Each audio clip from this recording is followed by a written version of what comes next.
What's up guys, I'm Bia from App Geeker and welcome to this brand new video on what to do when your iPad won't turn on. This video will be helpful for iPad, iPad mini, iPad Air and iPad Pro that has a black screen and won't turn on or respond to touch. And we're starting right now.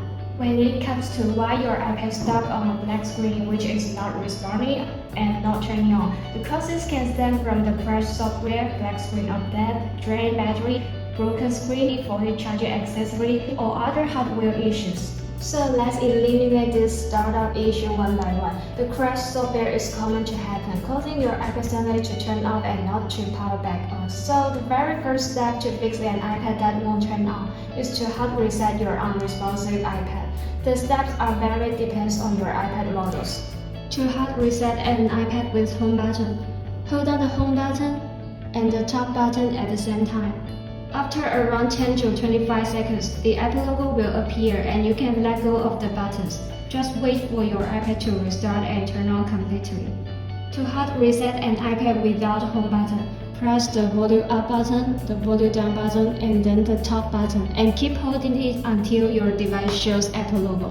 When iPad finishes reboot, it will be up and running again. Some users complain that iPad not turning on issue occurs again after hard reset. In that case, you may want to use a tool to dive deeper into your iPad system to remove it of not booting up issue. The good news is that iOS system recovery tool can help you do the task without affecting your personal data.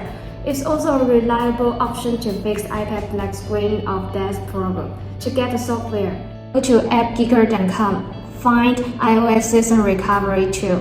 Then, download and install the program on your PC or Mac. Open the software on your computer and in the starting window, click More Tools. Then, go ahead to click iOS System Recovery. Next, hit the Start button. Now, use a USB cable to attach your iPad to the computer. When the phone gets detected, choose Standard Mode and hit Convert button. Here, you can see a list of iOS firmware. Just highlight the latest version and hit Next button to download the firmware. This may take around 15 minutes to finish, so wait patiently. Okay, now the download is complete. Click the Fix Now button and you're done. If this is gonna help you, you may need to help you restore your iPad. We have put a link in the description below to tell you how to do that, as this will delete everything from your iPad. Before doing the restore, you can keep watching to see if the hardware is to blame for that you can't turn on iPad. Alright, speaking of the hardware problems, a drain or dead battery is a common reason why your iPad gets stuck on a black screen and refuses to start up. The fix here is to charge your iPad to turn it back on. Attach your iPad into an Apple charger and lightning cable. Then connect it to the working wall power outlet. Let it charge for 30 minutes or longer time. Then do a force restart to see if it can turn on now.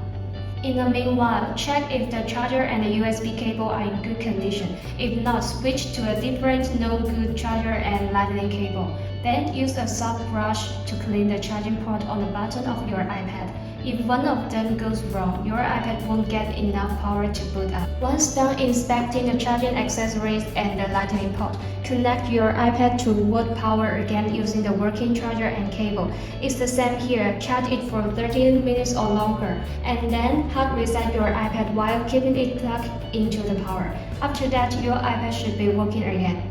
If the screen is still not turning on, but you can still hear some noise from the tablet, probably the display is broken. To test it out, connect your iPad to the items or finder. If your tablet does show up in the window of items or finder, I'm sorry to say that the display may be not working now and you will need to bring it to Apple Store to repair.